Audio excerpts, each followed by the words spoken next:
Okay, I think we're going to go ahead and get started. Thank you. On behalf of the NKF, thank you for being here today. Thank you for coming to this 10:15 session titled Acute Kidney Injury Beyond Acute Care. My name is Eddie Sue. I'm professor of medicine at Vanderbilt University Medical Center, Vanderbilt Health, and the Nashville Veterans Affairs Hospital, and I'll be moderating the session. A couple of housekeeping items.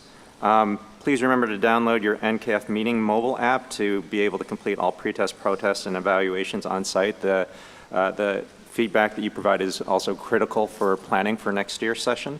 Presentation slides are available on the mobile app depending on faculty permissions. Please feel free to share your experiences on social media at the hashtag NKF Clinicals. And a reminder that that you can receive a huge discount to join us again in Orlando if you register soon. To kick off the session, I'll be giving the first talk titled Strategies to Promote Kidney Recovery for Patients with Dialysis Requiring AKI at Hospital Discharge.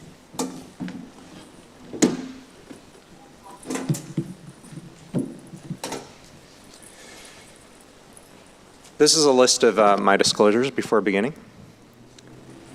And so the learning objectives I have for this talk is to try to understand the current level of practice when it comes to monitoring and de-escalating KRT to facilitate recovery for patients with dialysis requiring AKI, to review the evidence for strategies to de-escalate kidney replacement therapy for patients with AKID, and to learn additional practice considerations to enhance for monitoring for renal recovery.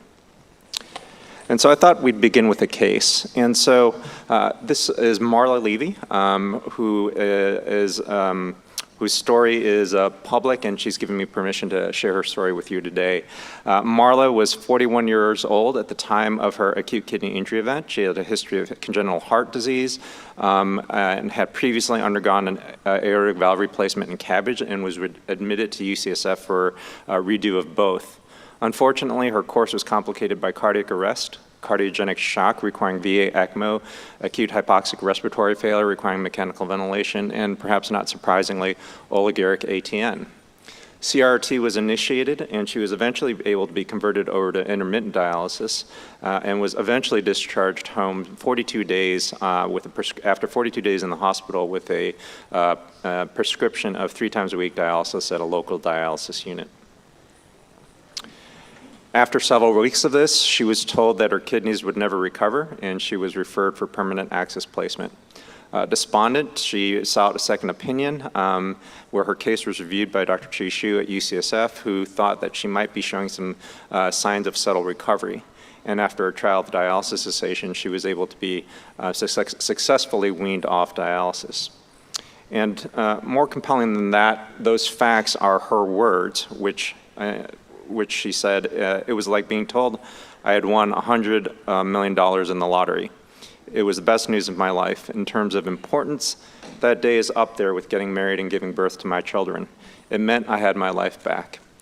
And so something that has become routine to us, I think this is a nice sobering reminder of how the trajectory of our patients' lives can be irrevocably changed by experiencing dialysis requiring AKI. Not only do they have to endure and make it through a life-threatening illness, but many of them also face the prospect of long-term dialysis dependency and what this means for them to be able to come off dialysis. And so, appropriately so, we've heard a lot, including the last session, about the tremendous amount of resources and thought put together in trying to optimize how we provide dialysis or KRT in acute kidney injury. And we've seen that a lot of these studies have focused primarily on short-term mortality and have focused on patients in the ICU. And those studies have resulted in several landmark trials that have compared differences in modality, differences in small solute clearance, and more recently, when to guide the timing of when to initiate kidney replacement therapy. And what many of you can see from these well-executed and well-done trials is that when it comes to short-term mortality, we may be approaching a therapeutic ceiling in terms of our ability to bend that curve, at least in its current iteration. And so appropriately, I think a lot of attention now has begun to shift towards, is there a way that we can provide dialysis in a way that helps to promote recovery and healing for patients with dialysis requiring AKI? That question has become increasingly important as the management of these patients have begun to shift towards the outpatient setting. It's estimated that 1 out of every 6 new patients in an outpatient dialysis unit have a proximal diagnosis of AKI-D, translating to a conservative estimate of about 20,000 patients a year. And between 1/3 and 1/2 of these survivors will recover to come off dialysis at some point within the first 90 days. Despite that potential upside, there's currently little evidence to guide the delivery of dialysis to facilitate recovery in AKI-D. These are from the 2012 KDIGO clinical practice recommendations, and there are now updates available for public commentary, so soon to be updated. In either case, these recommendations present two relevant to this discussion. The first is to discontinue KRT when it's no longer required, either because intrinsic kidney function has recovered to the point where it's adequate to meet patient needs, or because KRT is no longer consistent with the patient's goals of care. Yet, at the same time, we have to reconcile that with the recommendation to also be delivering weekly KT/V of about 3.9, which translates roughly to 3 times a week dialysis. And so this is time for our first audience response question. Which of the following apply to patients who experience renal recovery from AKI-D in an outpatient dialysis unit? This is check all that applies, so you can put in more than one answer. Option A, most outpatient hemodialysis units utilize a protocol for monitoring and de-escalating dialysis in patients with AKI-D. Option 2, most patients are prescribed 3 treatments a week, lasting 3.5 hours or more per session. Option 3, most outpatient units utilize a protocol for monitoring and de-escalating dialysis for patients, it's shifting on me. Greater than 80% of patients who recover from AKI-D in an outpatient setting never have a reduction in the frequency of dialysis prior to recovery. And the last option is most patients who recover from AKI-D in an outpatient unit have either a reduction in the frequency or duration of dialysis prior to recovery. Again, there's more than one answer potentially.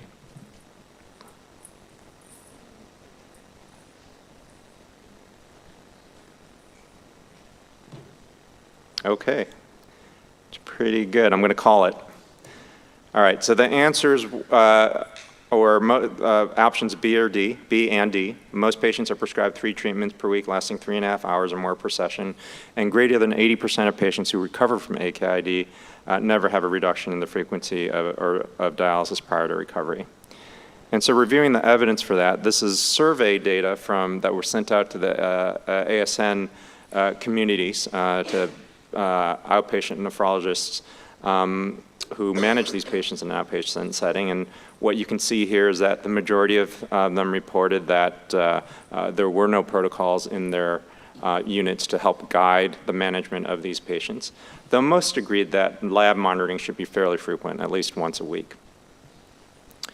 This is a very, I think, notable study by Ian McCoy, who actually looked at how dialysis was being prescribed in outpatient units, comparing patients with dialysis requiring AKI to incident ESKD patients in Northern California, a nonprofit dialysis company. And what you can see here is that most patients, overwhelming majority of them, had 3 times a week dialysis or more, indistinct from ESKD patients, and the majority of them had at least 3.5 hour treatments per session. He then went on to compare the differences between those that went on to recover their kidney function compared to those that continued to receive dialysis. And I recognize that this is a busy slide, but what I'd like to call your attention to is the box here, which showed that the majority of these patients had no change in either the frequency or duration during the follow-up up until the time they recovered. In fact, about 82% of them went from 3 times a week dialysis to 0 times a week dialysis, and 91% of them had no decrease in duration during follow-up. And what these data suggest is that recovery was likely pretty obvious both to the provider and the patient at the time of recovery. There was no sort of attempts to sort of decrease the amount of dialysis to see what patients could do. Yet we know from our clinical practice that recovery can be pretty subtle, particularly in patients with advanced CKD, patients with heart failure, and those who've had AKI or severe AKI for a long time. And so those observations have raised the question, are there potential downsides with placing patients on a fixed schedule or more dialysis? And there's certainly some data to suggest that that may be the case. These are two studies that are represent post hoc analyses from the ATN study. The study on the left by Anitha Vijayan looked at the subgroup of patients who exclusively received intermittent dialysis in that study, comparing those that had intensive treatment, 6 times a week treatment versus 3 times a week treatment. And what she found was that the patients who had more intensive treatment had less renal replacement therapy-free days, but were also less likely to recover. Similarly, on the right, Finiam and Coslin looked at, in all patients, the risk of decline in urine output by greater than 50% in those in the intensive and more intensive arms. And what you can see here is that patients that were randomized to the more intensive arm were much more likely to achieve that outcome of a reduction in urine output than those that were in the less intensive strategy. And while these are post hoc analysis, they at least raise the question as to whether there may be something deleterious about more frequent dialysis that either masks recovery or may serve as a potential impediment to recovery itself. I don't have to remind this audience that intradialytic hypotension is common in this patient population, though you may not know exactly how common. So this is a table just showing different studies that have actually looked at the incidence of intradialytic hypotension. And you can see that the numbers on the right are not trivial, with a high number of patients experiencing intradialytic hypotension, depending on how that definition is applied. We also know that independent of overt hypotension, there are likely regional effects of hemodialysis on renal perfusion. This is a study by Morantz and colleagues that used CT perfusion imaging to examine changes in renal perfusion in stable patients with end-stage kidney disease. And what you can see on the left is that overall there was about an 18% reduction, although albeit transient, in patients who underwent hemodialysis. And among those in the gray bar at the bottom that actually experienced decreases in renal perfusion, those decreases were much more profound, with a couple of images here on the right showing those differences before and during peak stress. We also know that inflammation, that hemodialysis is associated with mild increases in inflammation. This is an older study that looked at changes in IL-6 levels and fibrinogen fractional synthetic rate in stable idiopathic patients being dialyzed on biocompatible membranes. And what the study observed was that in the immediate post-discharge period, or post-dialysis period, there were increases, again, transient in IL-6 and fibrinogen. And so those observations really led to a recent study, a trial that was published called the Liberation from Acute Dialysis trial. This was an NIDDK-sponsored study whose goal was to test the hypothesis that compared to traditional thrice-weekly HD, a conservative, i.e. a non-scheduled or PRN approach to dialysis guided by indication or clinical judgment would result in higher rates of renal recovery by hospital discharge among patients with dialysis requiring AKI, caused at least in part by acute tubular necrosis. This was a 2-arm parallel comparison RCT. This was led by Chishu and Kathleen Liu at UCSF, but recruited from 4 centers, including Intermountain Health, Washington University, and Vanderbilt University Medical Center. Enrollment occurred between 2020 and 2025. Key inclusion criteria included patients with any dialysis requiring AKI that was thought at least to be partially due to acute tubular necrosis, as based on the judgment of the treating nephrologist. Patients had to have been on CRT or HD for at least 1 day with further hemodialysis planned. The rationale for that was to reduce the amount of people that we were enrolling with imminent recovery. Patients had to be hemodynamically stable off vasopressors and had a baseline eGFR greater than 15. Key exclusion criteria included patients who were on mechanical ventilation, who had high oxygen requirements, patients on ionotraps or LVADs, who had been already on dialysis for greater than 3 months, or who had a hospital discharge planned within 48 hours. This is the study protocol, which showed that for patients randomized to the intervention arm, patients did not get dialysis unless they met one of the following indications: a potassium greater than 6 or 5.5 if being medically treated, a BUN greater than 112, pulmonary edema leading to worsening hypoxia, metabolic acidosis, or clinician judgment. In contrast, the control arm was placed on thrice-weekly dialysis schedule until one of the following criteria were met: a creatinine clearance greater than 20 or greater than 8 if the treating nephrologist felt it was okay to initiate a trial of dialysis cessation. The trigger for measuring a time urine creatinine clearance was pretty low. Patients had to have 30 cc's of urine per hour over 6 hours, so around 180 cc's over 6 hours to trigger that measurement. A urine output greater than 1 liter without diuretics or 2 liters with diuretics, or any evidence of spontaneous small solute clearance. The primary endpoint in this study was kidney function recovery at discharge, defined as being alive and off dialysis for at least 14 consecutive days. Not all of those days had to happen in the hospital. Patients who recovered but did not survive the hospitalization were counted as not meeting the primary study endpoint. This is the consort flow diagram. So 909 patients were assessed for eligibility. 688 were excluded. The majority of exclusions were due to clinical team declining individual participation. The reasons for this varied between centers. I can tell you at our center, most of those declines had to do with either concerns related to volume, so patients that had been on CRT for 5 days trying to get 10 liters off with poor cardiac function, patients in whom high BUN might be a concern, those with ongoing mental status concerns or oozing, and those in whom were still getting a lot of volume for other treatments or in the throes of their acute illness.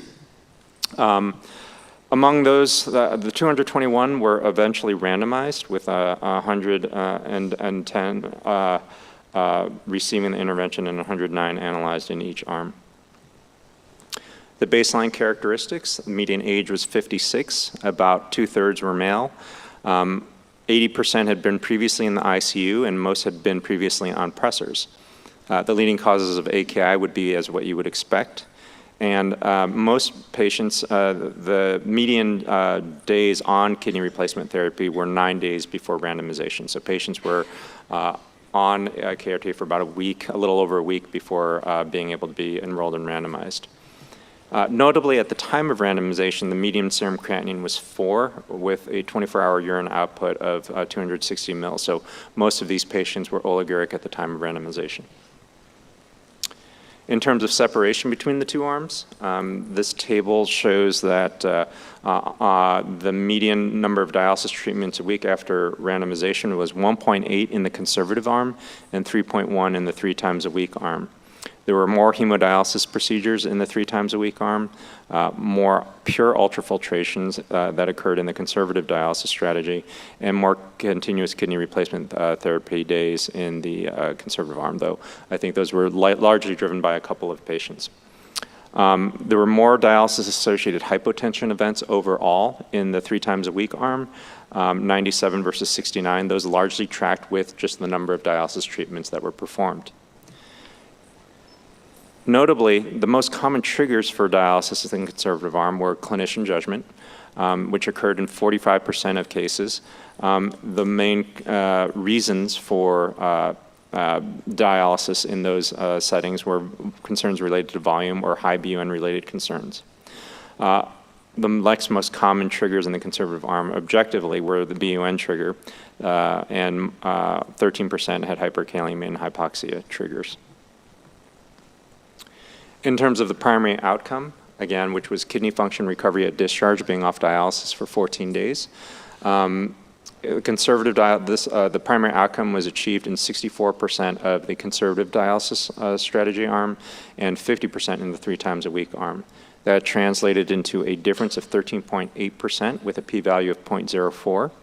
There were more dialysis-free days in the conservative dialysis arm, 21 versus 5, and we talked about the number of dialysis treatments per week.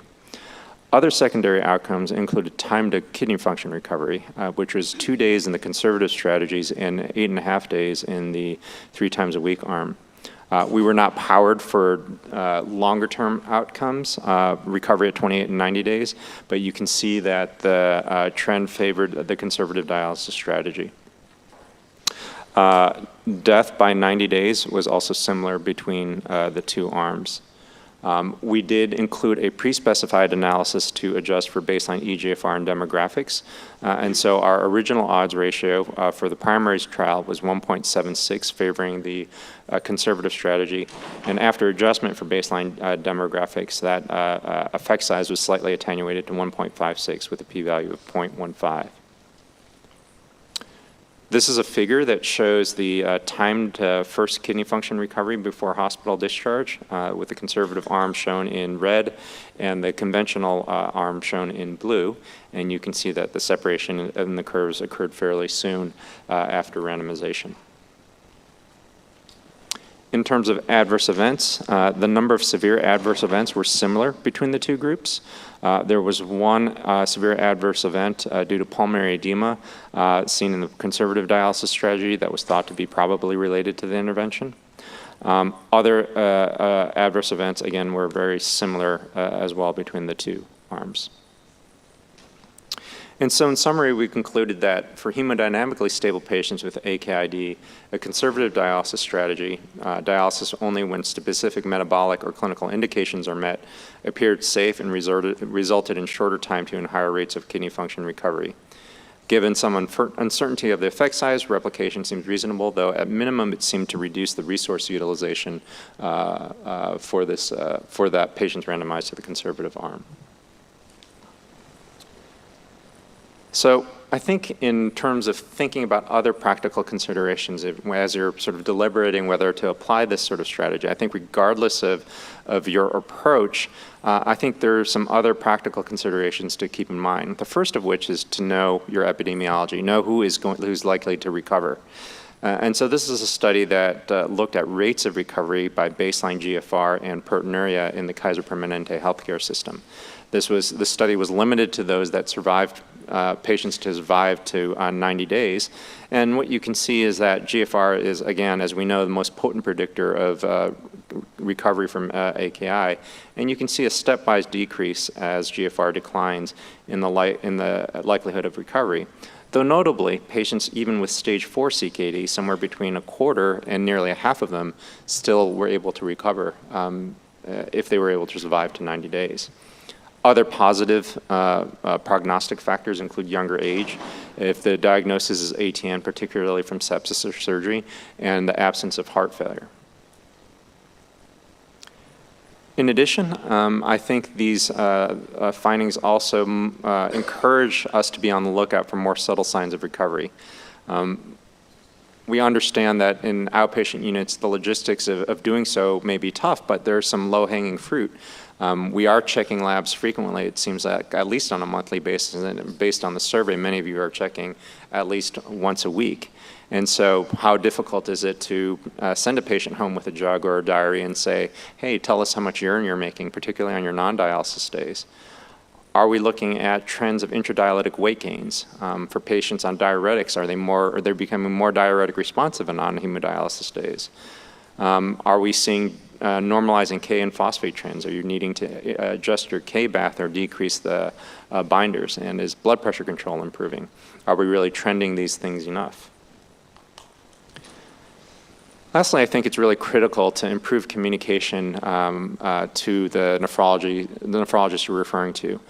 Many times this information, it seems like it can be lacking, and really it's a binary information that's being transmitted, whether or not someone has acute kidney injury or is sort of ESRD, right? But it seems that it would be helpful to nephrologists accepting these patients to understand what the patient's premorbid kidney function were, what their current urine output was prior to discharge, and if there was any recent creatinine clearance measures and their ultrafiltration needs, all of which you can imagine might impact how they care for a patient. I think we should have a low threshold to measure creatinine clearance, acknowledging some of the limitations of getting some of these labs. I think these studies also motivate further research to try to reduce the risk of intradialytic hypotension. Some untested strategies include, are we using diuretics to reduce ultrafiltration requirements? Should we be more dynamic in our UF assessment goals rather than just establishing a dry weight and going with that? And I didn't talk to you about cool dialysis. That study I showed you earlier looking at renal perfusion with CT perfusion imaging showed that cool dialysis seemed to attenuate some of the decrease in renal perfusion seen. But I think ultimately at the end of the day, the real sort of proof in the pudding is having a low threshold to stop or consider decreasing the frequency of dialysis to really see what patients can do.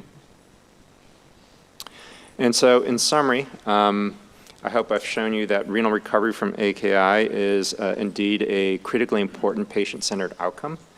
While life-saving, risks of KRT include impaired perfusion and inflammation, which may mask or be impediments to renal recovery. This emerging concept of sort of dialysis trauma, analogous to barovolume trauma in patients undergoing mechanical ventilation. For hemodynamically stable patients with dialysis requiring AKI, a conservative dialysis strategy appeared safe and resulted in shorter times and higher rates of kidney function recovery. And then I think ultimately it encourages us to frequently reassess whether patients need dialysis in both the inpatient and outpatient settings, looking at various physiologic and laboratory parameters, and having a low threshold to really see what they can do. And so with that, I'd like to thank you for your attention. I'd like to acknowledge the NIDDK for sponsoring this study, all the patients who agreed to be part of it, the members of the Data Safety Monitoring Committee, and everyone that worked on enrolling patients into this study. So with that, I'd like to thank you for your time and happy to take a couple of questions.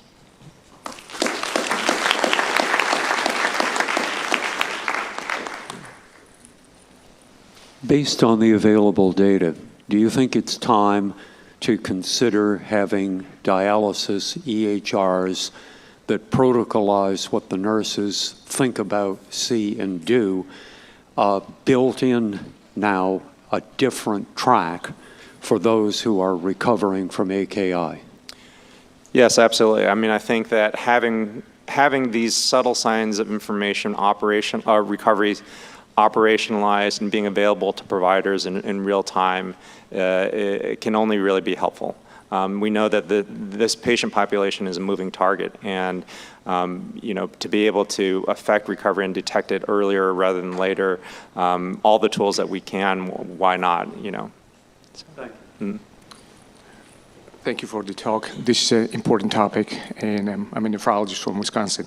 I have a question about the LIBERATE-D study, about monitoring frequency of the patients who are in a conservative arm, who were discharged from the hospital but still remained in the study in a conservative. How often did you monitor them?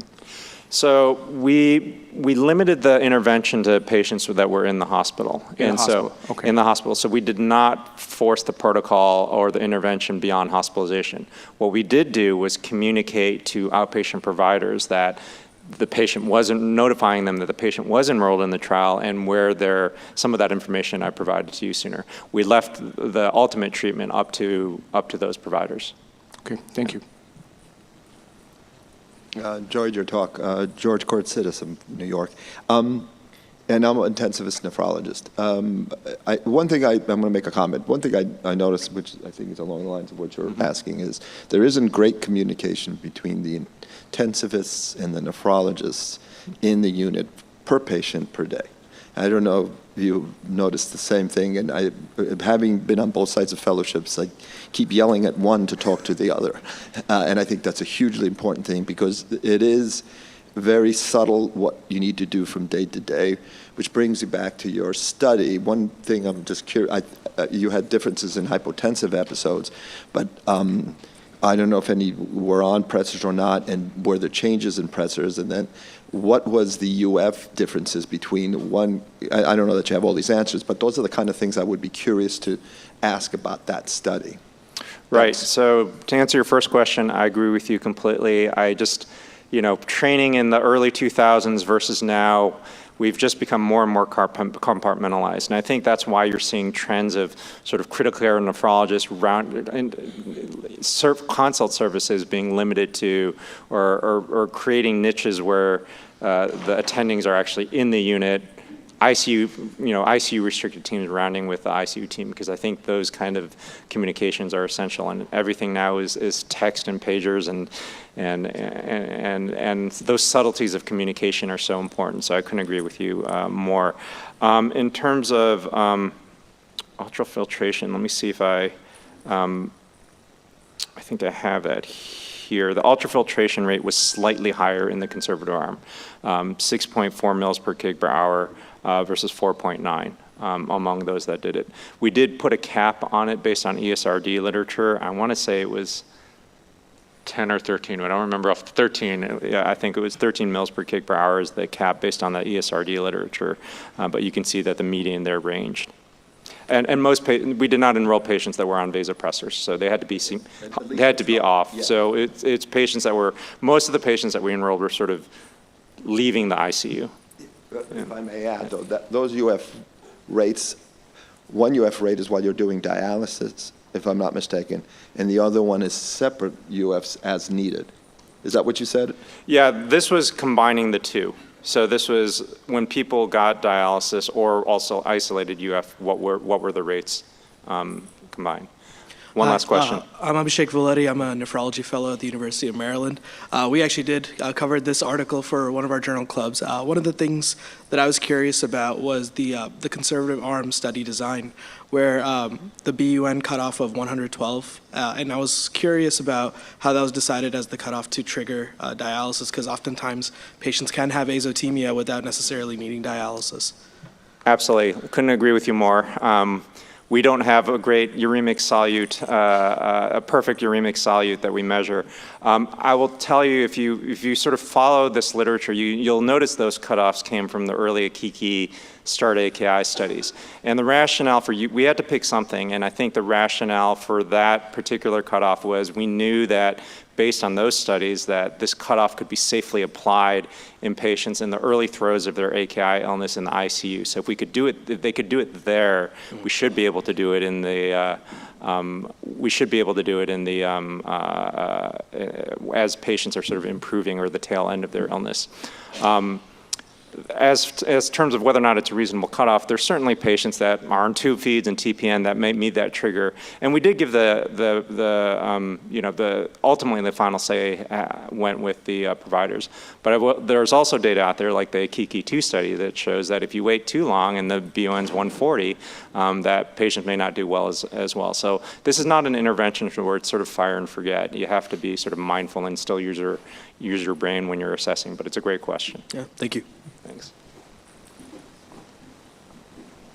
Okay, so our next speaker will be Dr. Matthew Rivara. Dr. Rivara is Associate Professor of Medicine in the Division of Nephrology at the University of Washington. He serves as Chief Medical Officer for the Northwest Kidney Centers, a nonprofit kidney care provider in the Pacific Northwest. He's authored numerous publications, and his scholarly work is focused on clinical outcomes in patients with dialysis, with a particular focus on home dialysis therapy. So we're excited to hear his thoughts about whether home dialysis is even an option for this patient population.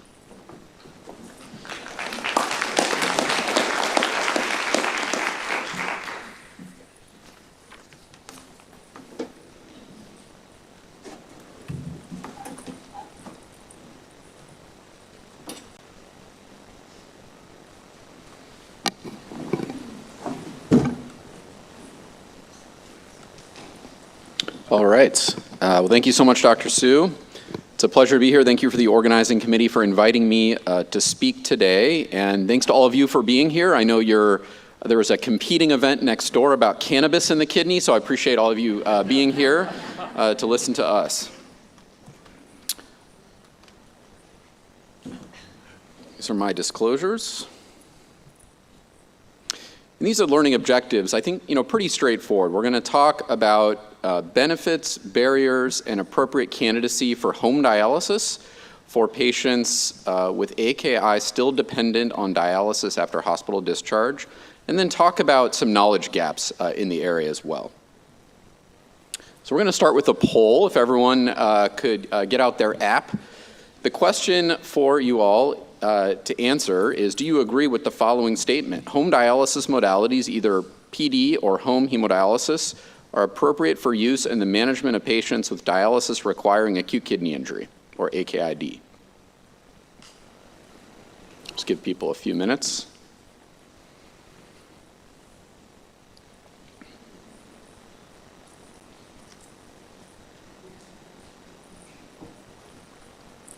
Okay, so we'll call it over 60% agree, and between agree and strongly agree, we've got up to 80% or so. We're going to repeat this at the end, so we'll see if we get some change. So, where I wanted to start actually is to talk a little bit about health policy and regulatory policy as it pertains to this area. And I'm going to start first with just outpatient dialysis period, including all modalities for the treatment of acute kidney injury. And I will give the caveat that this talk is rather US-centric, and so apologies to any neighbors from the north or other countries. So, prior to 2012, dialysis and outpatient dialysis facilities for acute kidney injury wasn't closely regulated. There was not a lot of formal guidance to dialysis facilities in the US. That being said, there was no official Medicare coverage for outpatient dialysis for acute kidney injury. So when it happened, it was either for patients with commercial insurance, or in some cases there were direct one-on-one contracts between hospitals and dialysis organizations to pay for this as a way of getting patients out of the hospital. But in 2012, CMS actually issued a policy clarification barring end-stage renal disease facilities in the US from furnishing outpatient dialysis to patients with AKID, or dialysis requiring acute kidney injury. So from 2012 until the next change in 2017, there really was very little, if any, of this happening in US outpatient dialysis facilities. In 2017, though, there was a legislative effort, an act called the Trade Preferences Extension Act, that actually formally permitted Medicare to officially cover outpatient dialysis for acute kidney injury at freestanding dialysis facilities. However, the home dialysis benefit was not extended, to these patients. So what then happened over the subsequent years in the United States? So this is data from the most recent annual data report from the United States Renal Data System that showed from 2017 to right around COVID, you did have a pretty substantial climb in the number of patients treated outside of the hospital in outpatient dialysis facilities with AKID, starting around 6,000 patients in 2017, peaking at around 12,000 patients. So that's in 2020.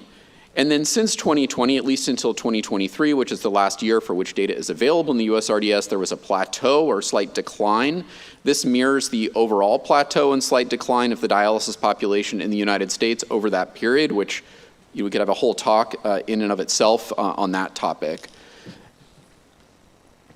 And just as a slight digression, and Dr. Su covered this a little bit, I just wanted to, show what the outcomes are after initiation of outpatient dialysis for the treatment of acute kidney injury.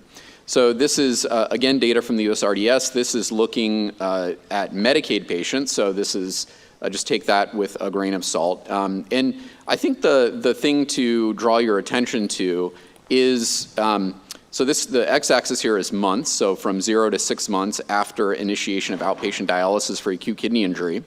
And what you can see is even by 1 month right, you have about 30% of patients have recovered kidney function. And by 3 months, it's almost, between patients who have died or recovered kidney function, it's almost 50% of patients. An additional sort of 30 to 40% of patients have been transitioned by their nephrology provider to ESRD status. And we'll come back to this when we get to some of the home dialysis specific information. Okay, so when do we get to home dialysis for acute kidney injury? Well, you know, from 2017 through 2019 or 2020, there were a lot of calls from professional groups, from advocacy groups, groups like the Alliance for Home Dialysis, the National Kidney Foundation, and others, that the home dialysis benefit should be extended to patients with acute kidney injury. In 2020, CMS organized a technical expert panel, or TEP, that actually formally recommended that CMS extend and provide payment, Medicare payment, for home dialysis for beneficiaries with acute kidney injury. And we'll come back to this, but in the statement, the TEP, the rationale that the TEP gave was that home dialysis modalities are more commonly provided on a more frequent basis with lower ultrafiltration rates that may promote a recovery of kidney function. A year later, CMS formally solicited comments in the proposed ESRD prospective payment system rule on this topic. A lot of organizations and individuals wrote letters. And finally, in January of last year, the home dialysis benefit was formally extended to patients with acute kidney injury requiring dialysis. And importantly, just as with all payment to dialysis facilities for AKI, there's payment parity between ESRD and AKI patients and the amount that is paid. And for home dialysis, even the ability to bill for training was extended to AKI patients as well. This move was widely celebrated in the kidney community. So on the right is a statement from the Alliance for Home Dialysis. Other such statements. It was also celebrated in Congress. So this is a press release from the office of Susan DelBene. She's a United States representative from Washington State who's co-chair of the Congressional Kidney Caucus. If you all not aware, there is a Congressional Kidney Caucus, really celebrating this move. Okay, so this is great. So what's happened? Have we seen an explosion in the provision of home dialysis for acute kidney injury? Well, the short answer is we don't know. The US RDS data, as we all know, lags 2 years. So we will not get data from 2025 and 2026 for some time. There's really no published studies outside of the USRDS that have looked at the prevalence of this over the last 14 months or so. And even when the data is reported in the USRDS, we should always remind ourselves that the true incidence is going to be underestimated because the data do not fully account for patients receiving outpatient dialysis without Medicare or Medicaid coverage. Now, some anecdotal information from a larger dialysis organization is that they have seen a substantial increase, but that's a substantial increase from very small numbers at baseline. And interestingly, they also found that about half of these patients were direct to home dialysis, and almost all were peritoneal dialysis, by the way. But half were actually conversions from AKI patients treated with in-center dialysis, which is kind of interesting. Also interesting is that a much higher proportion of these patients ultimately didn't recover and were transitioned to ESRD status than if you look at all comers with acute kidney injury. And I'm actually not sure what to make of that. It's still early days. All right, so why are we even interested in this, right? Why promote home dialysis for acute kidney injury? You know, who is this for and what do we know? Well, the short answer, unfortunately, again, is we don't know that much. There is really a paucity of data in this area. One area where we do have data is in the provision of acute peritoneal dialysis for acute kidney injury around the world. So you may be aware that acute PD for AKI, especially in the ICU setting, is used extensively in less resourced countries around the world, and there's been a lot of collective experience with that, and outcomes, to make a long story short, are felt to be similar to the use of CRT, for example, in those settings. There's even an International Society for Peritoneal Dialysis position statement that I've shown here, authored by Brett Cullis from South Africa, the president-elect of ISPD, last updated in 2020. But again, it really focuses on acute PD in the hospital, and it doesn't extend to the outpatient provision of PD post-discharge. In the United States, we have really still seen very little use of acute PD for acute kidney injury. Prior to 2020, basically zero. I think many of you are aware, during the height of the COVID pandemic, in certain jurisdictions, CRT machines ran out, were not available, and so acute PD was provided. There have been a number of sort of case series descriptions of this in New York and in other places that showed that it can be done. But again, very little published out there on PD or other home dialysis for acute kidney injury outside of the hospital. There are certainly, theoretical benefits of home dialysis, as well as some real sort of demonstrated benefits. One is this question of, is there a benefit of avoiding, quote, exposure to the in-center hemodialysis facility?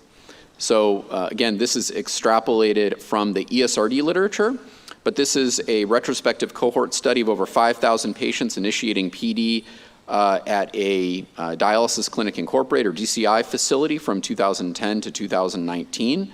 Patients were divided into 3 groups, one that went direct to PD, one that started on in-center dialysis but spent less than 3 months on in-center and then converted to PD, and then a third group that spent more than 90 days on PD and then converted. And then they looked at different outcomes, and what I've shown here is so-called technique failure or transition to in-center dialysis down the road. And what you can clearly see is the more time you spent on in-center hemodialysis before coming to PD, the more likely you were to go back to in-center hemodialysis. So perhaps we could generalize this to AKI patients, at least those who are going to go on to develop ESRD, and that perhaps if we can avoid exposure to the in-center unit, more of those patients will stay at home. So what about this statement that CMS had made in its proposed rule about impact on kidney function? And I'll just read here from the 2025 ESRD Prospective Payment System Final Rule. Allowing payment for AKI dialysis services will also support more frequent dialysis at a lower ultrafiltration rate, which may support recovery of kidney function in beneficiaries with AKI, right? So this is their biggest stated rationale for this policy change. The question is this based in, real data? Again, in the AKI literature, there's nothing. So can we extrapolate from the ESRD literature? This is from a Cochrane review just from a couple of years ago, looking at PD versus hemodialysis for patients commencing dialysis, and looks at residual kidney function. So, overall, I will note that the level certainty of evidence is low to very low on all of these, but the one that is perhaps the best evidence is at the bottom, that it does seem that if you look at loss of residual kidney function in terms of the number of patients who become anuric over a year period, that PD is associated with a much lower risk of that, about half the risk. So, I think this is real, but again, we're extrapolating from the ESRD literature. What about other reasons to avoid the in-center hemodialysis unit? Okay, so we live in an area of outbreaks of known infectious diseases as well as emerging infections. Certainly a lot of our minds are on measles right now, but certainly the height of the COVID pandemic is still fresh in everyone's mind, and this data comes from a study by Jeff Pearl and colleagues in Ontario, Canada. They looked at a retrospective review of dialysis patients and COVID infection, and they compared outcomes amongst those on home dialysis versus in-center hemodialysis. And even after adjustment for potential confounders and comorbidities, it did really appear that certainly hospitalization rates remain much lower amongst the home dialysis population compared to in-center. And then there's a whole group of domains of potential benefit to having patients with AKI-D on home dialysis that are difficult to measure and difficult to do research on. And I've just shown some different domains. This is actually right from the final ESRD rule. What CMS has said are some of the reasons why we should promote that. One, innovation to promote patient-centered care. If you believe that home dialysis for AKI patients is better matching modality to patients' values and preferences, we should be working in this area. This is one method that CMS states is responding to what the stakeholder community wants. So they're committed when they do technical expert panels and they hear recommendations. They are committed to trying to implement regulatory and payment policy that matches that. They feel that, perhaps this is one way to reduce disparities, right? If we believe that certain groups, for example, Black and Hispanic patients, are less likely to use home dialysis, maybe if we allow home dialysis for even broader indications like acute kidney injury, that will help reduce disparities. And then certainly it promotes patient and physician choice and autonomy in choosing the modality that's right for them. Of course, there are challenges and barriers to home dialysis for acute kidney injury. I just wanted to cover some of those. So the first, and I think I've alluded to this, but the biggest challenge is just the paucity of literature and research on how we should be managing these modalities in patients with acute kidney injury. Okay, and I'll just note that because of that paucity of research, clinical practice guidelines have generally left home dialysis out of the care of patients with acute kidney injury, right? So this is from the Kidney Health Guidance document from the American Society of Nephrology, just published last year on the outpatient management of patients with dialysis requiring acute kidney injury. Certainly, this is a figure from the paper you can see on the left. A lot of these things do apply to home dialysis as well. Hospital discharge planning, of course, outpatient dialysis orientation, although even that may be very different for home dialysis patients when it comes to that training period, which is going to occur right after their hospital discharge when they are the sickest that they will be post-discharge. But then when you get into some of the individualized AKI-specific dialysis care recommendations, or how do you wean someone from dialysis, the whole tone of the guidance is really around in-center dialysis, right? Like reducing from 3 to twice a week in-center hemodialysis. And so when I think about this and kind of the lack of guidance, no pun intended, from the guidance documents, I think of some different barriers. So the first is some of the additional challenges around monitoring for the home dialysis population. I think Dr. Su mentioned that there are challenges for frequent lab monitoring in the in-center population who are getting dialysis for acute kidney injury. And I think those challenges are just heightened for home dialysis patients, right? If you are at home, especially if you're on PD and you don't have a vascular access in place, getting weekly labs is a lot more challenging. You have to go to an outpatient lab or into the PD center. You have to get phlebotomy to have that lab work done. You don't have a healthcare professional doing a clinical exam for volume status every single dialysis treatment like you would in an in-center setting. There are, of course, the transportation barriers sort of coming in. Of course, in-center patients have to come in for their treatments, but home patients may need to come even more frequently in that early home training period, which, by the way, is also a period that's going to coincide with a lot of other subspecialty appointments in the post-hospitalization discharge period. So a very busy, very complex time for those patients. I've mentioned some challenges already with sort of volume assessment. We're going to put a lot on the patient and their care partner to be communicating with the nurse in the PD unit on a daily basis with their nephrologist. How do you get that group together on a regular basis? And then finally, and we'll come back to this, there just are massive gaps in clinical guidance and understanding about how do we deliver home dialysis modalities most effectively. So I would say, unlike in-center dialysis, when you only have a few different parameters to play with, dialysis duration and dialysis frequency, maybe UF and blood flow, right? You can think about for PD, you have so many more variables that you could play around with. So you have the modality, you've got CAPD versus automated PD, number of cycles, you have just nighttime versus 24 hours a day. You could be doing less than 7 days a week versus 7 days a week. There's just so many things to vary and play around with, and it's currently unclear how one should prescribe PD in this setting, and then how one should seek to wean down that modality over time as patients may experience renal recovery.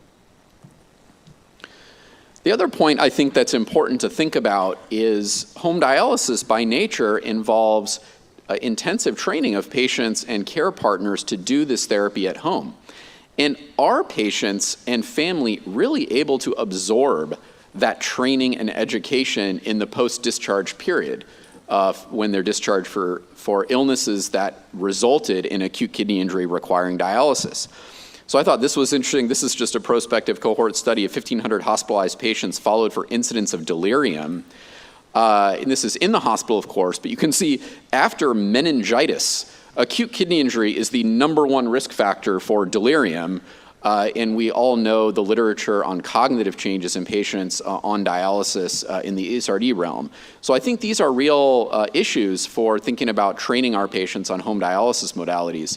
This is a figure on the right from sort of a theory-based PD training curriculum. The point here is just to note that amongst all of these domains that are critical in training a patient on peritoneal dialysis, only one is psychomotor, right? Making the connections and the tubing and pressing the right buttons, and the other 5 are all cognitive, right? Things like memory and judgment and decision and problem solving. And in a patient who's been very ill in the ICU, started on dialysis, how capable are they going to be to really grasp that training? Of course, one of the ways that we might be able to overcome some of the barriers is staff-assisted home dialysis. So for those of you who aren't familiar with this term, this typically refers to home dialysis accomplished in a patient's home with the assistance of paid healthcare professionals. Could be nurses, technicians, nurse assistants. And why do this? Well, it can help overcome some of these barriers listed over here on the right: limited visual acuity, decreased manual dexterity or strength. But again, a lot of the cognitive barriers that I've just mentioned can be overcome through staff-assisted home dialysis. We don't really have any data on this for the AKI population. And you might ask, well, why aren't we doing this for everyone in the US? And of course, the answer is resources. So it's been extremely limited in scale in the US, essentially because there's no additional payment for staff assistance to dialysis facilities. There has been legislation proposed and supported by the National Kidney Foundation and others that include extra payment and expanding who can provide assistance. It's called the Improving Access to Home Dialysis Act. We'll see where that goes. And small pilot implementations in the US have shown its safety and feasibility, but again, it's a resource issue. There are certainly other barriers, and we could go on and on about barriers to this. Just to mention a few other sort of logistic and operational barriers. For patients that are going right to peritoneal dialysis who have AKI, you have the issue of the PD catheter placement. You have to work in a hospital where there is a proceduralist willing and who has procedure room space to be able to do this on an urgent or semi-urgent basis. If you have a PD catheter that's not fully healed prior to hospital discharge, you're going to have an outpatient facility that can accommodate a so-called urgent start protocol, like doing PD in a training room in a supine position for a period of days until the patient's catheter site has healed. And then you've got a lot of training location and logistics issues, having a training spot in a dialysis facility that exactly coincides with your patient's hospital discharge date. So second to last slide here, so just one note about home hemodialysis for AKI. So, I've been mostly focused on peritoneal dialysis. There's even less out there on home hemodialysis for this in this setting. And I'll note that there is really no data on prevalence at all. The anecdotal data is that this is really not happening in the United States outside of the context of skilled nursing facilities, where many skilled nursing facilities have implemented what have been called sort of congregate settings or dialysis den models, where home dialysis equipment is used to dialyze a number of patients at once, usually always with a staff assistance model. There's some controversy in the field about whether this truly is home dialysis or whether that's in-center dialysis using home dialysis machines. But nonetheless, CMS does recognize this as home hemodialysis. I just want to mention that it is out there. This is really my final slide, which is just research needs and knowledge gaps in home dialysis. I mean, hopefully I've made the point that almost the entire field is a knowledge gap in home dialysis for acute kidney injury, but just some specific domains that I thought of just to focus on. So one is modality choice and training. I've talked already about, should you be using the cycler or manual exchanges. There are issues around cost effectiveness of home versus in-center hemodialysis. We know for dialysis organizations, the cost of home dialysis is a lot right up front in that first month because of the training. And then if someone's going to recover the next month, is that really a good investment from our healthcare system? I think questions about, can we ease the training burden for home hemo in acute kidney injury? So there are new machines recently on the market and currently in clinical trials that are much easier to use, that have shorter training periods. Maybe these will help bring home hemodialysis to acute kidney injury patients. I've mentioned a lot of uncertainty about monitoring for renal recovery. How do you wean a PD patient off of PD if they're being treated for AKI? And then a lot of other care management questions. I mean, what should the optimal blood pressure be in an AKI patient treated with PD? We use the same recommended guidance from in-center patients in the ASN document, which is less than a systolic of 180, or do we use some other number? That is all I have, and I just want everyone to take the poll again. If you can get out your app, I want to see if we've moved people's opinion at all. So again, the question is, home dialysis modalities are appropriate for use in the management of patients with dialysis requiring AKI, and how strongly do you agree with this statement?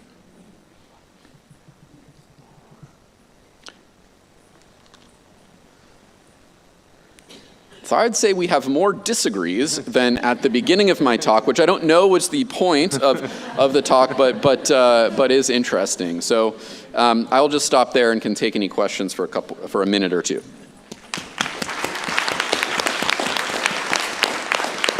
Time for one quick question. Yeah, I just have a comment actually from a nephrologist who this topic is very close to my heart because I run in the hospital. I have a robust population of hemodialysis patients, lots of peritoneal dialysis patients, and I deal with this issue on a daily basis. So conceptually, this sounds very nice. That's why the regulatory support was enacted, I presume. However, it's going to be extremely difficult to implement this in practice because lots of barriers you listed. There are some additional barriers, but main ones you already listed. That's why it's going to be very difficult to implement this. So from a nephrology standpoint, who practices in community and deals with this issue on a daily basis, to liberate patients from acute kidney injury patients from dialysis, we need to do more studies like you did, Liberate the study, and to extrapolate this incentivize in-center dialysis units, implement protocols to basically to improve care of the AKI patients with dialysis. Because in in-center dialysis, we have structure, we have nephrologists, we have nurses, trained nurses to basically liberate those patients from the dialysis treatments, AKI patients, rather than going to conceptualize about should we do the home dialysis for AKI patients. Just a comment. Thank you. Thank you, Dr. Rivera.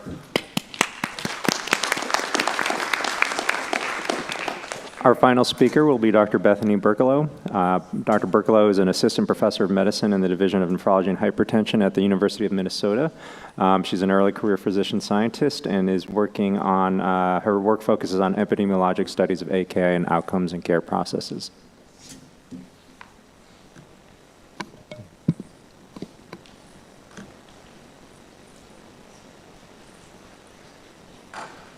All right, well, thank you so much for the introduction, Dr. Su, and thank you for the opportunity to present today. So my talk will be focusing on the care of AKI survivors who are not on dialysis at the time of hospital discharge. I have no relevant disclosures.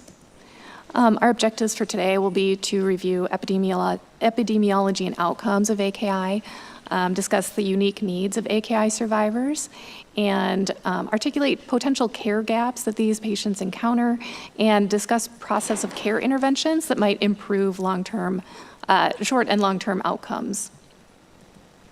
And so this is my poll. It's not showing up like the actual poll, so let's do this old school. I just wanted to get a sense of who's in the audience today. So can you raise your hand if you're a nephrologist or an APP in nephrology?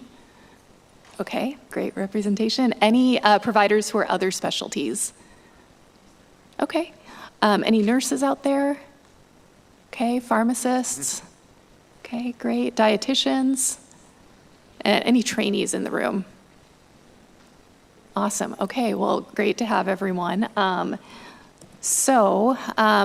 probably everyone here is aware, AKI is really common. In the hospital setting, occurs in up to 1 in 5 patients in the general medical ward. When you look at the ICU, estimates over half are affected. And AKI, those who survive an AKI event are at risk for many adverse outcomes, both in the short and long term, things like worsened kidney health, cardiovascular events, adverse drug events, rehospitalization, and mortality. And this figure is not meant to indicate any absolute thresholds in when these things happen, but just to illustrate that some of these factors and outcomes are most relevant in the more proximal time period after hospital discharge versus those that persist for years and decade plus later. So clearly, this is a really vulnerable population of patients, but on the same token, we've got a lot of opportunity here to improve outcomes for these folks. So in thinking about how we might improve these patients' outcomes, I think it's helpful to think about what are the unique needs of AKI survivors who are discharged without dialysis. So number one would be reassessment of kidney function. This is the 2012 KDIGO clinical practice guideline for AKI. As Dr. Zhu mentioned, we have the 2026 update that's been posted publicly, so we'll stay tuned. The 2012 guideline basically recommends that patients have kidney function reassessed 3 months after AKI, and if they have CKD, treat them as such. So we'll stay tuned for the updated guidelines, but even with this arguably pretty low bar for just checking kidney function after AKI, how are we doing with this? We can see this collection of studies here. We generally get creatinine rechecked in about 2/3 of patients. Proteinuria assessment is much lower, with some of the higher estimates here from these studies being with more inclusive metrics for that. So checking a urinalysis, which may or may not be done for AKI follow-up. So what else do AKI survivors need? Well, attention to their blood pressure and volume is pretty crucial. So blood pressure and volume status after AKI is dynamic. It's a moving target. And there's multiple factors that contribute here, and probably no surprise to anyone that when a patient has AKI in the hospital, it's common practice that we hold their diuretics, their RAS inhibitors, particularly if there's concern that the AKI etiology is volume depletion or hypotension. However, sometimes these agents aren't resumed promptly or at all by the time the patient's sent home. Additionally, AKI itself increases the risk of new hypertension in patients who are normotensive before their AKI event. And then another layer of complexity added to this is that kidney recovery after AKI is variable. And this can affect their volume status. So, we've all seen the patients that become polyuric after ATN. As we try and get patients home from the hospital sooner, I've seen, usually, I think anecdotally we see this in the hospital, but certainly not all the time. Conversely, if patients have no recovery of kidney function from AKI or they have worsening, they might have higher diuretic requirements than they were on before just to maintain euvolemia. So really, all of this is just to say that an individualized assessment for these patients and a clinician's eyes on them is really essential. So what else do these folks need? Medication management is a big one. So we all know that in general, for hospitalized patients, the transition from hospital to home is already a high-risk time for medication errors and issues with med reconciliation. For AKI survivors, there's other factors superimposed on this. So concern about nephrotoxins, are the medications dosed appropriately for renally excreted meds? And then there's opportunities perhaps to optimize their medications, such as with antiproteinuric therapies. And patients really feel this. These are a couple of testimonials from AKI survivors, and I think they both really speak to the sense of confusion and frankly, danger with medication issues during these transition times, with a patient on the left from Vanderbilt describing over-treatment of blood pressure. So certainly medication review, ensuring that medications that are renally excreted are dosed appropriately for the patient's current kidney function is important. If this is not done, drugs can accumulate and lead to toxicity potentially. And this was demonstrated in a study by Hung and colleagues. This is a retrospective study of patients in the veterans, in the VA. They looked at over 65,000 patients who were hospitalized with AKI and matched an equal number of propensity matched pairs without AKI. And what they found is that after discharge, patients with AKI who had an AKI event during their hospitalization had a 27% increased risk of hypoglycemia. This risk was highest with those who did not recover kidney function, but interestingly, those who did have complete recovery, so kidney creatinine that returned to baseline, were still at increased risk. Medication review is also an opportunity to counsel patients on nephrotoxins. NSAID use is very common, even in people with AKI. And we know that nephrotoxin exposure in general is predictive of CKD in patients who have had AKI. And finally, discussing more of an opportunity, medication optimization. So AKI itself increases the risk of proteinuria. And as I mentioned before, and we all know, antiproteinuric therapies like RAS inhibitors, SGLT2 inhibitors are often held during AKI and they're not always resumed. And I think there's a lot of lack of clarity for clinicians about when it's safe to do this. And so the hesitance around resuming RAS inhibitors, I think largely stemmed from the top study by Brar and colleagues. This was looking at RAS use in AKI survivors in Alberta, retrospective study, and while they did see a reduced mortality with RAS use after AKI, there was a higher risk of renal rehospitalization. However, the subsequent studies, all retrospective except for Assess AKI, which was a prospective observational study, have all shown no difference in recurrent AKI, while still seeing the reductions in mortality. And at the bottom, Dr. Murphy and colleagues have looked at this similarly with SGLT2 inhibitor use after AKI. And they found that actually the risk of recurrent AKI was in fact lower, and CKD progression was lower as well. So again, this is observational data, but I think really speaks to the fact that these are really good agents that maybe we should be thinking more about getting patients back on. And then one of the, I think the last sort of unique need that I would say AKI survivors need, with a caveat, is nephrology specialty care. And so, of course, we all know what are the benefits of them seeing us. Well, we have the knowledge of best practices for post-AKI care. Patients receive expert management of their blood pressure and volume status. For those with CKD, we manage that. Seeing a nephrologist, getting more prompt referral for things like transplant and access planning when appropriate and when needed. However, 20% of hospitalizations are complicated by AKI. We don't have the workforce to see everyone. And I would argue that I don't think we do, right? Most of these events are stage 1. And so really finding the balance of who needs to see a nephrologist is a question. And how are we doing with taking care of seeing these patients after AKI in nephrology clinic? You can see this collection of studies. There's a pretty wide range between 5 and 41%, but with the bottom 2 studies by Karsanji and colleagues and Harrell and colleagues, these were limited to patients who required dialysis.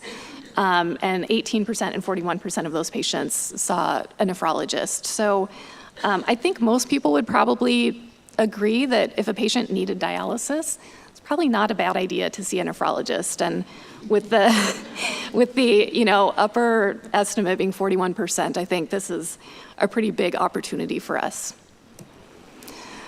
Okay, so we're going to switch gears. So how can we try to close these gaps and hopefully move the needle on outcomes for these patients? So the first care model we'll discuss is the nephrologist-led AKI survivor clinic.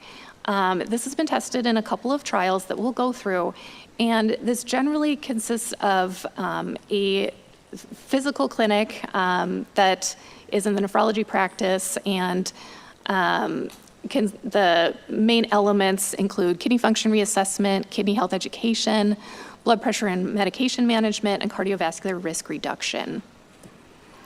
And maybe the best known study looking at this was the Fusion trial.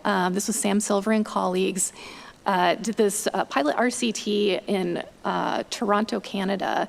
They randomized patients with stage 2 to 3 AKI to an intervention that involved an early nephrology follow-up. And the nephrology follow-up had a standardized care bundle, so involved blood pressure control, medication management, and cardiovascular risk reduction.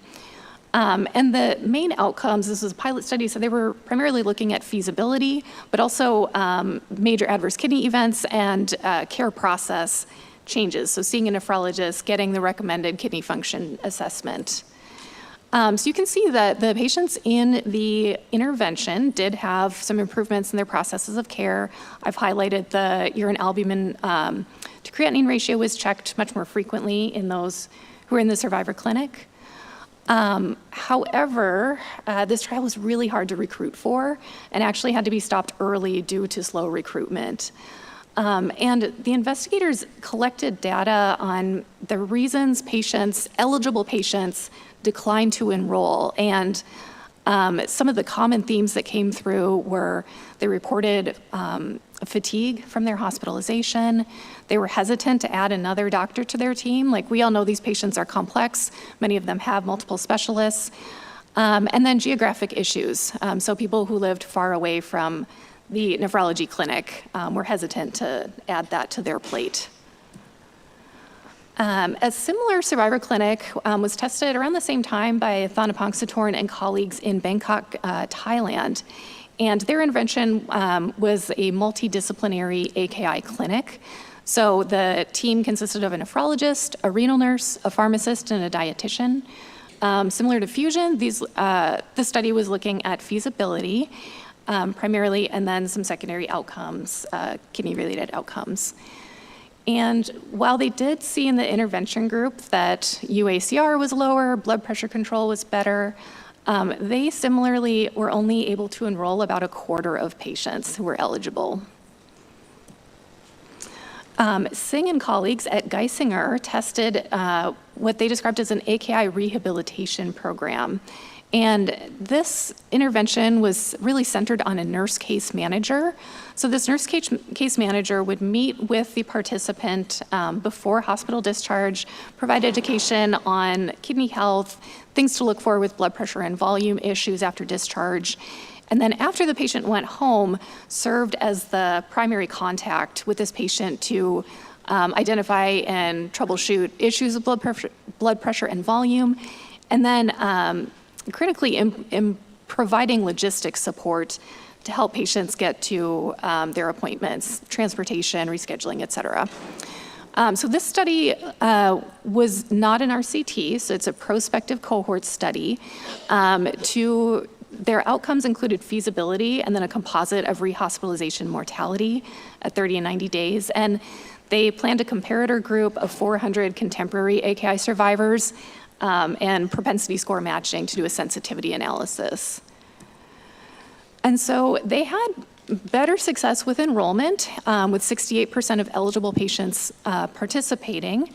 And those who did enroll, 100% came to the clinic visit. But what we can see here is that this adherence to the intervention, to coming to clinic, was really heavily supported by the nurse case manager role. In terms of the results for outcomes, they did see reductions in mortality and rehospitalization, the composite in the unadjusted analysis, but in the propensity matched analysis, these findings were not statistically significant. So recognizing the burden that geographic distance and travel time might present to patients, the same group from Thailand that did the multidisciplinary AKI clinic just a couple months ago published their RCT that looked at use of telehealth follow-up compared to usual care for AKI survivors who lived at least 15 kilometers from the hospital. So they were looking at follow-up adherence and then processes of care like creatinine measurement, blood pressure measurement, as well as some patient-reported outcomes. Unfortunately, this study did not suggest that remote monitoring or virtual visits, rather, is necessarily the silver bullet that we're looking for. So there was no difference in follow-up adherence versus usual care, and the creatinine measurement was lower in the telehealth group. So if seeing the nephrology clinic is not super palatable to patients, if telehealth isn't the solution, maybe should we be embedding kidney-focused care in the primary care clinic where a patient's already established, so it's not a new doctor, a new clinic for them. This is what the ACT trial looked at. This was a study done by Erin Barreto and colleagues, and she's a pharmacist, and they did the ACT trial. They enrolled survivors of stage 3 AKI in the Mayo Health System, and they tested basically a dedicated follow-up in the PCP clinic with a pharmacist that they provided kidney health education prior to discharge, coordinated lab monitoring after discharge, and then reviewed medications, educated on kidney health. Outcomes, again, were feasibility, similar to others. And then they did some exploratory outcomes, including a GFR decrease of 30% and patient-reported outcomes. And so the intervention arm was more likely to have the care processes that we were looking at, so urine protein was checked much more frequently. The medication review by the pharmacist identified a median of 1, but oftentimes more medication problems. And patients reported they improved understanding of what AKI is. And in the exploratory analysis of the 30% drop in eGFR at 90 days, they did see a favorable signal with the intervention, but it was not statistically significant. Unfortunately, again, this was not easy to enroll for, and only 42% of eligible patients enrolled.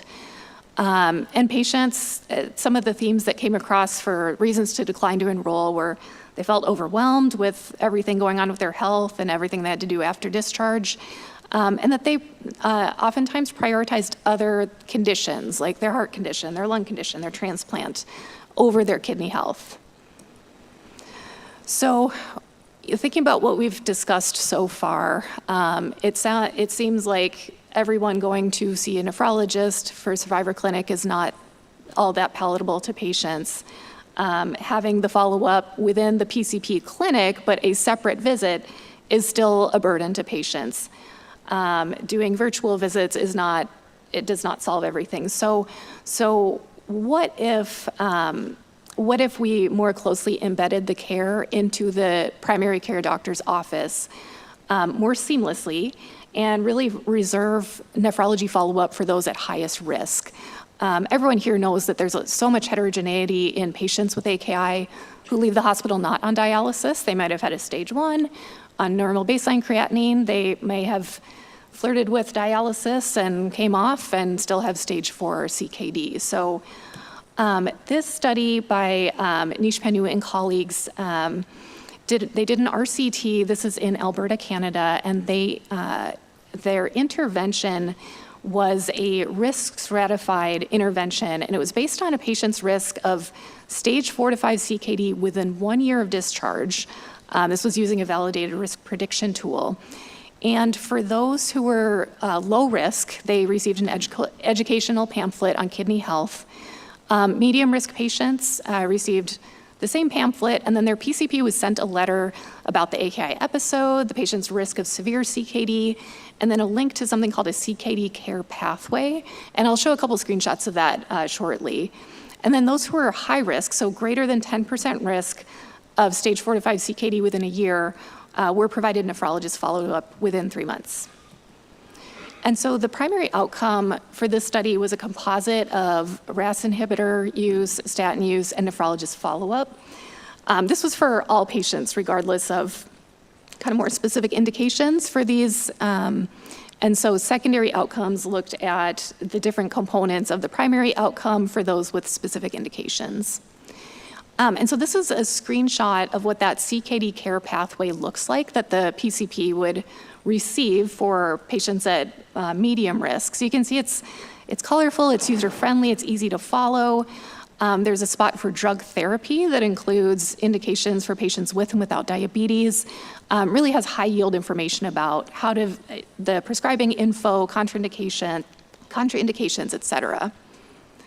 So really seems very user-friendly. And so you can see from this visual abstract that this was a positive study. The patients in the intervention arm achieved the primary composite outcome in 28% versus 3% in usual care. And these results were consistent in the secondary analysis. So, RAS inhibitors in those with a UACR of greater than 300, et cetera. So the last care model that we'll discuss is called the COPE-AKI trial. This is an ongoing RCT. It's a multi-center parallel arm RCT that's testing a multimodal care process intervention. The target enrollment for this is over 2,000 patients, which is, I didn't go through sample sizes for the other studies, but this is more than tenfold larger than any of the other trials we've discussed so far. The primary outcome in COPE-AKI is hospital-free days at 90 days. And then they're also looking at secondary outcomes, including kidney-related outcomes and patient-reported outcomes. And so the COPE-AKI intervention largely centers on a nurse navigator. This nurse navigator in the study team meets with the patient prior to discharge to educate them on kidney health, on AKI, warning signs to look for in terms of excursions in blood pressure or volume status. After the patient is discharged home, they remotely monitor daily blood pressures and weights. And then they really provide sort of direct support and advocacy for these patients and try and help them troubleshoot things that come up, liaise with other providers, and really just be sort of a point of contact in this 90-day post-discharge time period. There's a pharmacist on the study team who meets with the patient around the time of discharge to reconcile, review, and make recommendations for medication optimization, including RAS and SGLT2s where appropriate. And then the study nephrologist, in addition to providing oversight for the team, composes a letter to the primary care provider just about the AKI event, their course, kind of guide referral. And so the COPE-AKI intervention, really each aspect of the intervention can be applied in the patient's home. So virtually via telehealth, the pharmacist can do a virtual visit. Things can be done over the phone. There are opportunities if the patient wants to come be seen, but really I think the COPE investigators are really trying to be responsive to the trials that we've seen so far that are saying we've got to meet patients halfway. So this is ongoing, so stay tuned. We will find out before too long what this shows in terms of reducing hospitalizations for these folks. So in summary, patients who survive an AKI event and are discharged without dialysis are at increased risk for many adverse outcomes, both in the shorter and long term. Better meeting their unique needs may help to improve their outcomes. And several care models have shown that we can improve care processes, but we really need to minimize the burden for patients in order to really scale these interventions feasibly. And really the optimal care for non-dialysis dependent AKI survivors after discharge is still under investigation. So I want to thank the NKF for having me, my mentors, Dr. Sue and Dr. Draws, and my family, and I would be happy to take any questions. Thanks for your attention.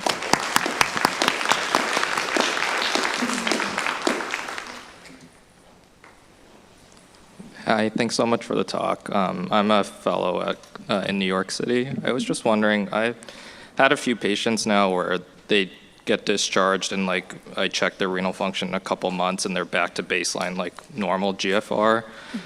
without much proteinuria. Do you have any recommendations, just like long-term, what you advise them if they're seeing their PCP or may not see a nephrologist, again, what things they should look out for, like years down the line? Yeah, I think echoing what others have said about really doing warm handoffs and communication with their PCP, I think it really depends on your personal comfort level. I think my personal practice has been to, if someone's back to baseline and they have a normal baseline, just letting the PCP know, check kidney function every year, check for albuminuria every year, low hesitance to send them back if needed, and then really trying to educate the patient on things to watch for, nephrotoxins. I trained in the South, so where goody powder and BC powder were everywhere. And patients want to know. We have other data showing that AKI survivors want to know more. It's just, I think, sometimes timing, and when are they not overwhelmed with other things. Thank you. Could I ask one more question too? Just when someone is also recovering before discharge, like for RAS inhibitors and SGLT2s, has your practice or people that you've worked with tend to try to get them back on, or is there some red flags where you're maybe we should hold off until outpatient? Yeah, that's a great question. I think it's really patient dependent. Of course, when I think about those patients, do they have proteinuria at baseline? Do they have other indications like diabetes or heart failure for their guideline-directed medical therapy? And then things like, is the patient reliable? Do they live nearby? Are they going to be able to get labs in a week or two to make sure potassium's still okay? Are all things that I'm thinking about. And, we've got observational data suggesting that it's safe to resume those regardless of AKI recovery status, but it's not RCT level evidence. So I tend to be on the very careful side and really want close eyes on the patient and repeat labs quickly. Thank you. Thanks.